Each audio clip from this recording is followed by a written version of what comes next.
নমস্কার বন্ধুরা, আজ অন্য দিনের মতন ওটসটা সকালে খাইনি জানেন, ওই জন্য সাথে নিয়ে নিয়েছিলাম মুড়ি আর তার সাথে নিয়েছিলাম একটু পেঁয়াজ কুচি, শসা কুচি আর এটা মায়ের হাতের বানানো কালো জিরে আর কারি পাতা ফোড়ন দিয়ে আলুর তরকারি।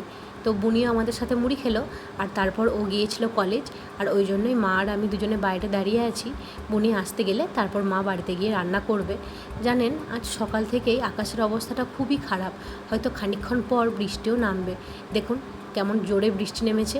আর একটা জিনিস ভালো হয়েছে জানেন, বুনি বাড়ি চলে আসার পরই বৃষ্টিটা খুব জোর নেমেছে, কিন্তু বাবা তো ফিরতে পারেননি, বাবা রাস্তায় আটকে পড়েছেন। তো যাই হোক, আজকে মা এই বৃষ্টির ওয়েদারে ভেজেছিল গরম গরম মাছের ডিমের বড়া।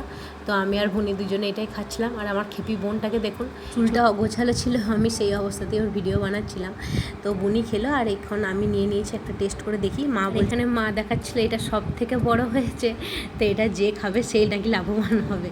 তো যাই হোক, এখানে মাছের ডিমের বড়া টক হয়েছিল আর তার সাথে হয়েছিল কাঁচকলার কোপ্তার তরকারি।